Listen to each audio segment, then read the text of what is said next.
Come in, sir. Just come in. Good evening, sir. Good evening. Good evening, ma'am. Please be seated. Are you vaccinated? Yes, sir. You can remove your mask.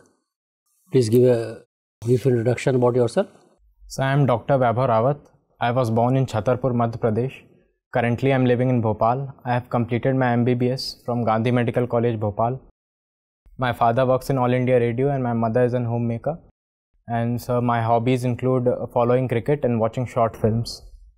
Okay, Vaibhav, you are a medical graduate. Yes, sir. Why did you not pursue your career in medicine? Instead, opted for the civil services? So, I agree that medical is a very noble profession and service for society was one of the main reasons for joining the MBBS. But so I feel that medicine acts as a stepping stone for me, where I learned that how much I liked work for the society and work for the people. So I searched for much broader platform, and I think that civil services will provide me that platform. And also, so civil services have a lot of diversity. So these are the two main reasons for that. But Vaibhav, there is a feeling, there is a perception in the country that all the problems in India would disappear simply if the IAS is abolished. And IAS has outlasted its purpose and outlived its utility.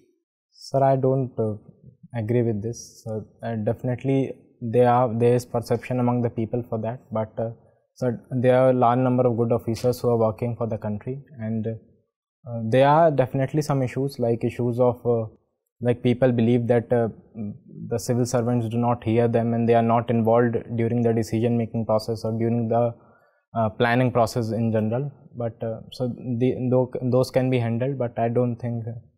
Do you think, Vaibhav, that the civil services, which has played its role in the past 75 years, the same civil services should continue for another 75 years? So I feel that certain changes need to become. I think that in the past 75 years also we have witnessed several changes, and now that we are focusing. Well, what are the areas of inefficiencies or bottlenecks which you can think of in the civil services?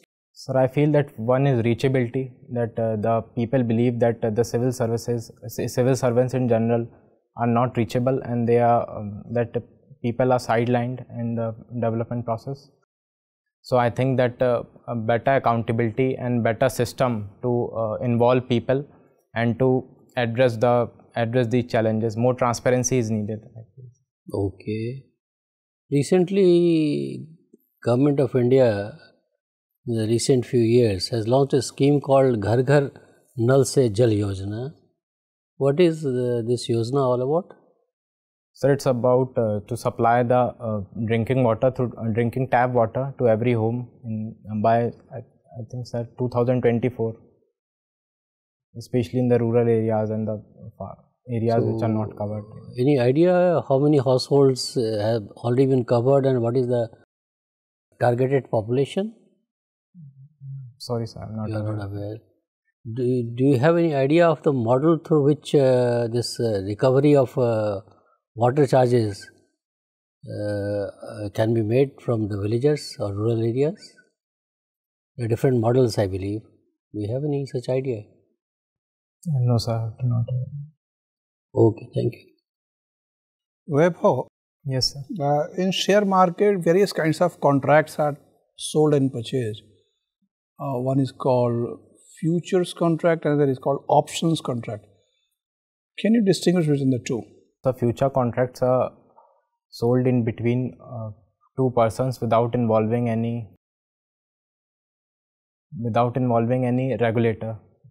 And so in options, a regulator is involved.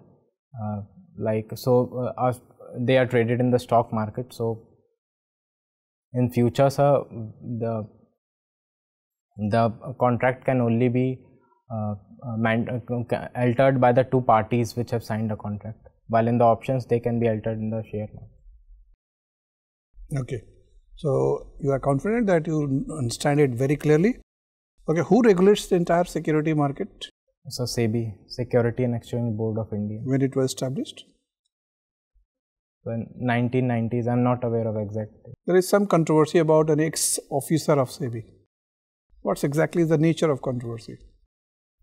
Sir, it is said that the NSE, National Stock Exchange, the head of the National Stock Exchange had employed some person at a very high salary, and also there is leakage of the sensitive information, confidential information to that person. And it is said that SEBI does not conducted the audit well, and proactive audits are not conducted. So that means we require a regulator for the regulator. If the conduct of the regulator itself is not up to mark, how can we be sure that the market is operating in proper manner? Sir, I think accountability of regulators need to be fixed, and also in companies also we need to have independent directors and women directors, so that can be seen. Similarly, who is regulating the entire health sector market, health education and health service both? National Medical Commission. National Medical Commission.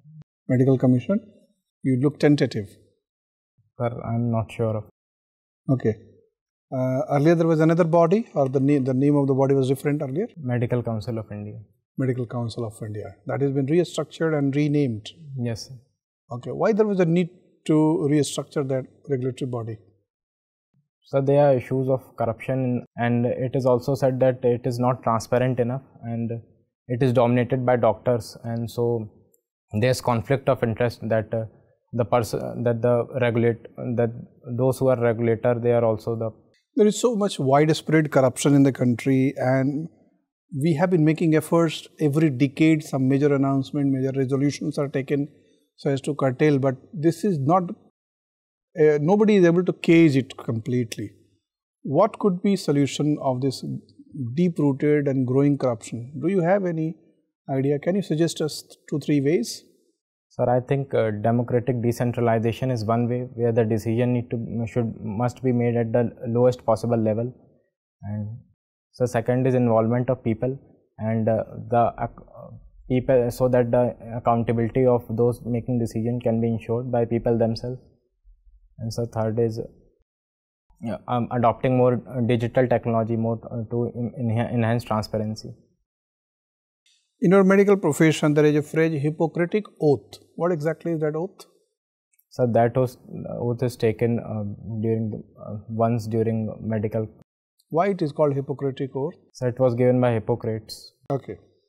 So give us 2-3 concrete suggestions how to correct behavior with the health professional, politicians, administrators, judges, whichever class of workers are there. Sir, I feel that in education itself, like in medical education, we are not taught about ethics and the way of communication with patients. So I think that need to be taught early on in the first, second year itself. And second, like the National Digital Health Mission is there, which will enable patient to choose better doctor, as there is listing of doctors, grading of them. Okay. Thank you, Vaibhav. Thank you, sir. Vaibhav. Yes, ma'am. Continuing with the topic of oath for the doctors, there was a recent controversy whereby some institution was also pointing out that the oath should be taken in Indian language and according to Indian ethos. Whose oath we are that institution is proposing? Charka. And what does it say? Ma'am, I am not aware of the exact meaning, but I think that the essence of both is same. It talks about both the oath talks about the service of patients and putting patient before your own benefit. And in your opinion, should the oath be changed or should it remain as it is? I think in some colleges like AIMS, it is already, the Charka oath is also taken before this, and I don't think that changing it will matter much, because I feel the essence of that oath that matters, and not the exact words which are written, and it's I think that it's what on heart of the person who is taking the oath that matters, not the exact words. Very true, but you haven't read it, so you don't know the contents of it. Ma'am, I have read it few, I don't recall exactly. Okay, okay. What is Madhya Pradesh budget of Madhya Pradesh? Ma'am, it is recently launched. It is 2.79 lakh crores. Okay.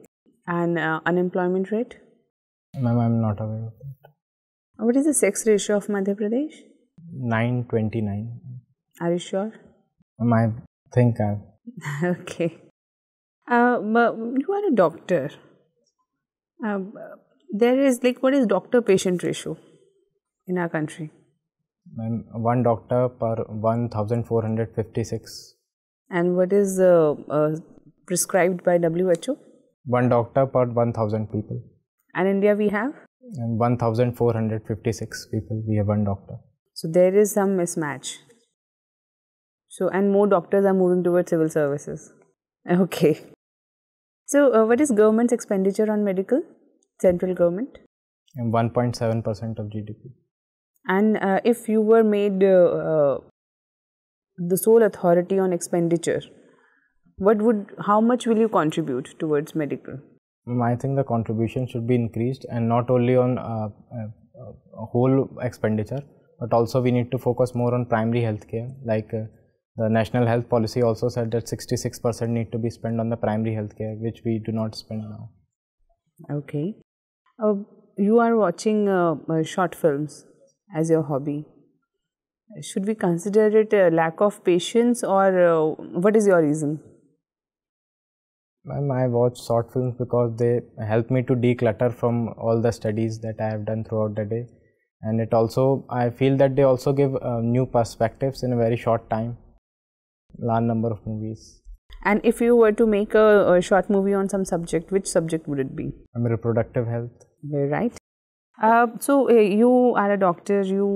If you were to be designated as administrator in COVID situation, and with your limited resources, you can save only one patient, and the patients you have on your roll is a minister, chief secretary of a state, a woman, and a young relative of yours, young male relative. So you have 4 people who need oxygen that you have, and all the treatment, all the medicines, but you can save only one.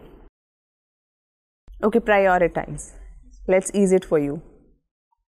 First, I will save the young woman who is there, because and then I will save my younger relative, then the minister, and then chief secretary. You've kept chief secretary at the last. I feel that the young woman, I think the younger generation should be given more priority in this. Seriously, chief secretary, whole COVID situation is relying on his shoulders. Do you want to change your priorities?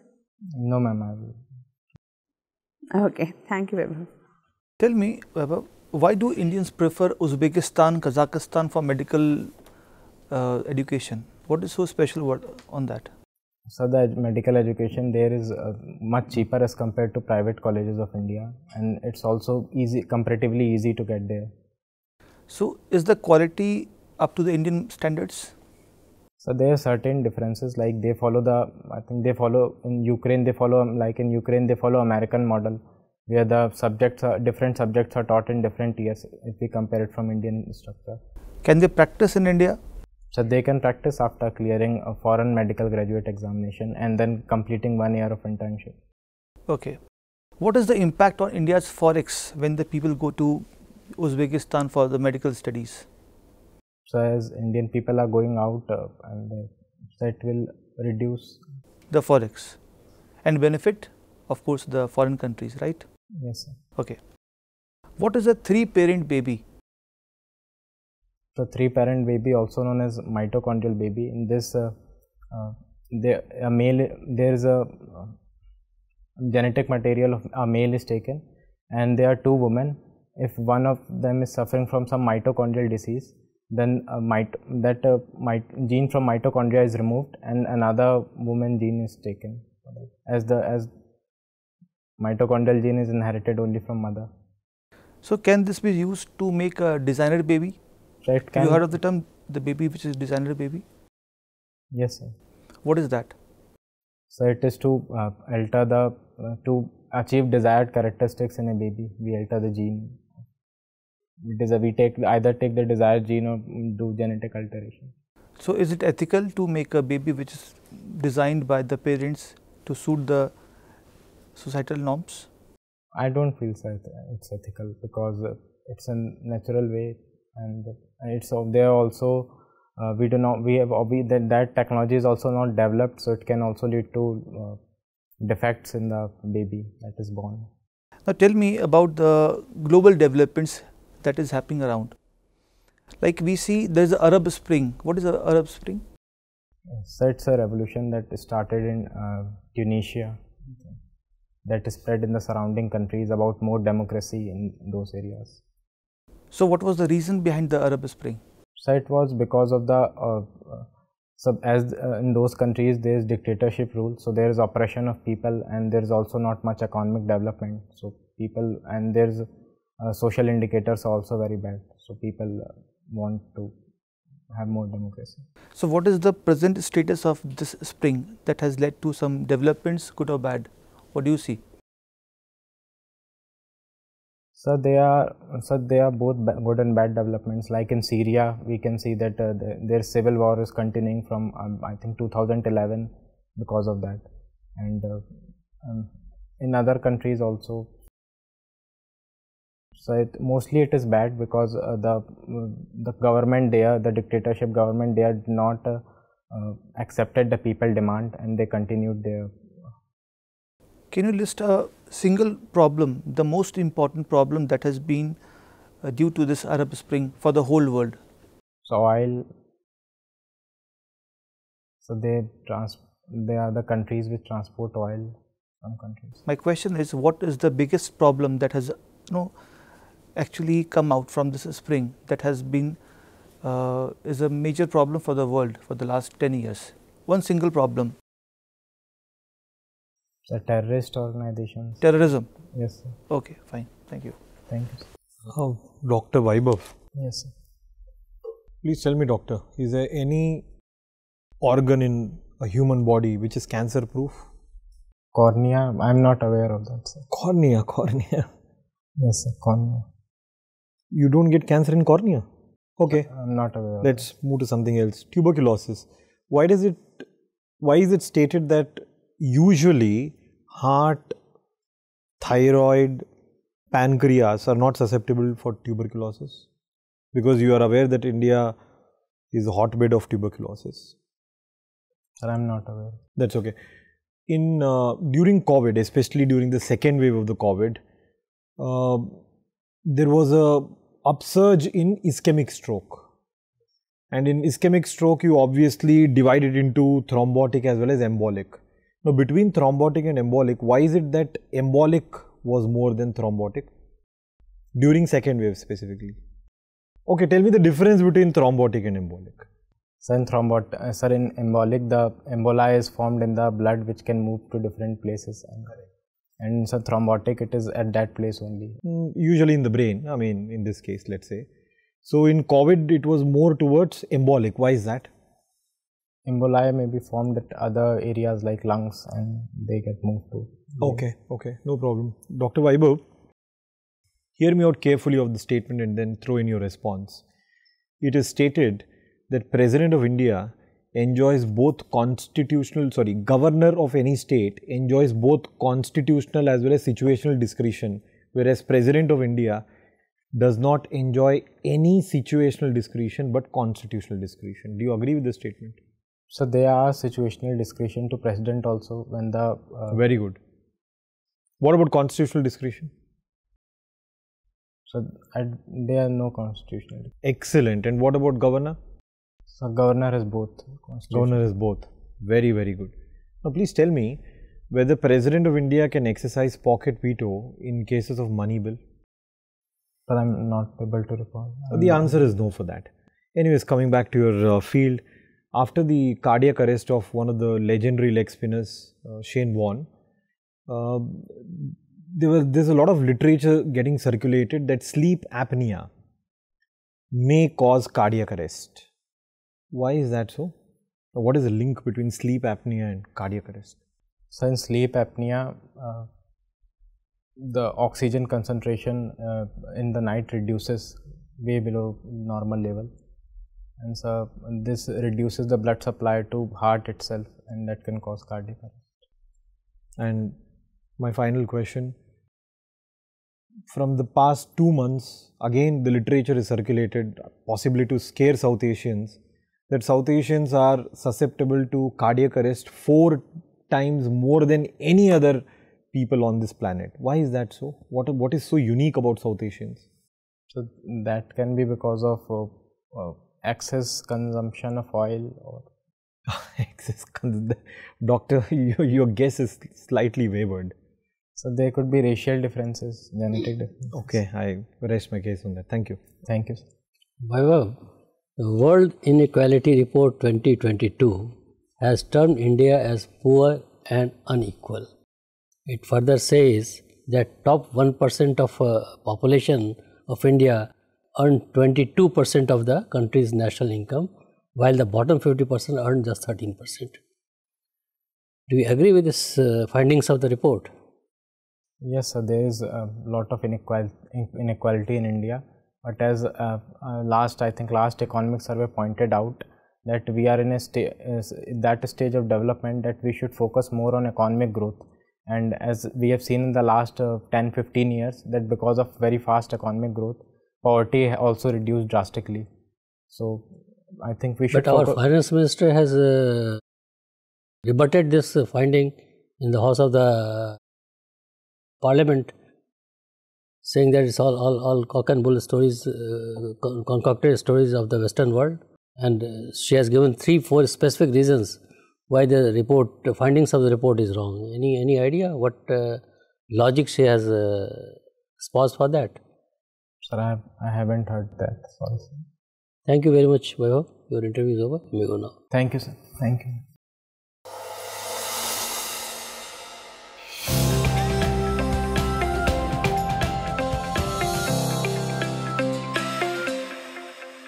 Sit, Vaibhav.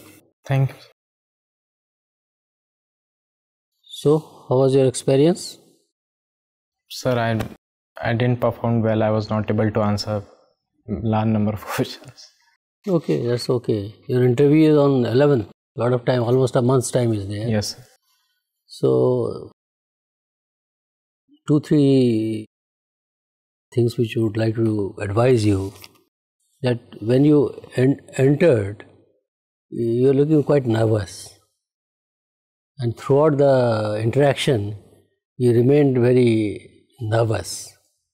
So why and not only nervous, he was also at times quite apologetic. So you are coming for such a big event in your career, so you should enter in a happy mood, isn't it? With a high-spirited youth, you should enter and with a smile in your face and a positive body language. That is what is required, which was lacking when you entered. So maintain a smile on your face. Factual question answers, wherever you don't know, don't venture into that area. You start somewhere, then you stop.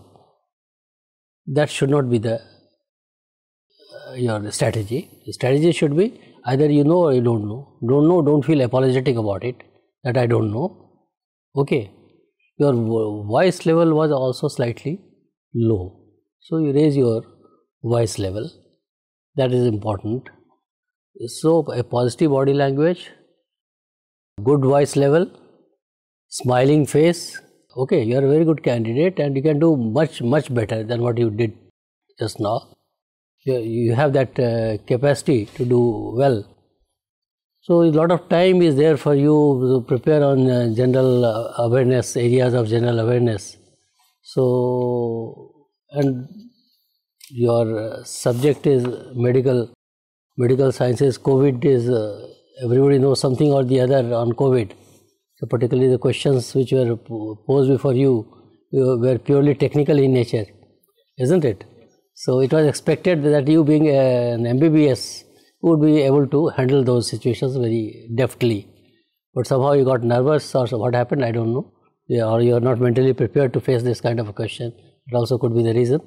So most probably these questions may not be asked in the real interview, but mentally you should be prepared. Like COVID is one thing where looking at a doctor, first thing strikes in our mind is COVID. How the fraternity has dealt with this situation. What is your role in the whole COVID exercise, and all facts related to COVID, to this country and also on a global platform.